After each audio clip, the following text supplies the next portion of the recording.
এই সেই নারায়ণগঞ্জের ঐতিহাসিক সবচাইতে বড় কবরস্থান, পাইটপাড়া বড় কবরস্থান। সিটি কর্পোরেশনের পক্ষ থেকে অত্যন্ত সুন্দর আকর্ষণীয় কবরস্থানটি নতুন করে নির্মাণ করেছে। এখানে হাজার হাজার লক্ষ লক্ষ কবর রয়েছে। এই কবরে আমাদের যুগ যুগ শত শত বছর শুয়ে থাকিতে হবে।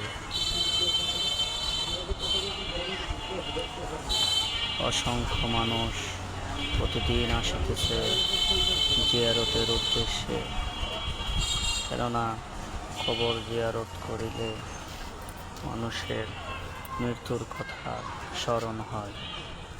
তাই তো জিয়ারতে মানুষ আসে, নিজের মৃত্যুর কথা স্মরণ করে। কবরস্থানের যখন মানুষ আসে, ওই মানুষটা যদি মুমিন হয় তার ভিতরে শিক্ষণী চলে আসে। কেননা এখানে এরকমের একদিন আমিও শোব এই কবরের ভিতরে। আজকে আমরা কবরের উপরে দাঁড়িয়ে আছি, কবরের উপরের দৃশ্য দেখিতেছি।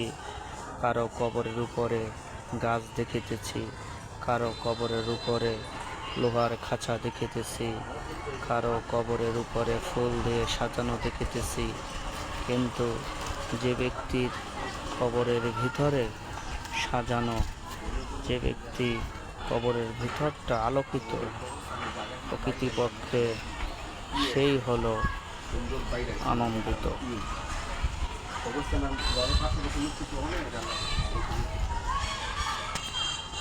বিশাল কবরস্থান, এটা হলো রোড।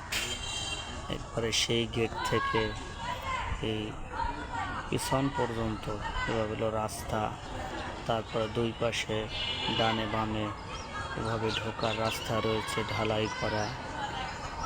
এই কবরস্থানে আমার দাদির কবর রয়েছে, আমার ফুপুর কবর রয়েছে, আমার চাচাতো ভাইয়ের কবর রয়েছে, আমার ভাতিজির কবর রয়েছে, আমাদের পরিবারেরই অনেকটি কবর রয়েছে।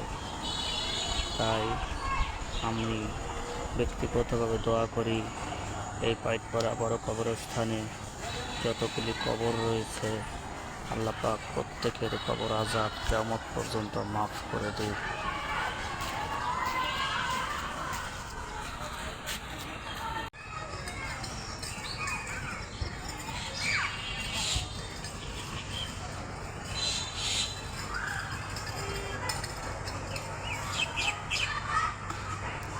অনেকে ভাঙ্গা কবর মেরামত করিতেছে।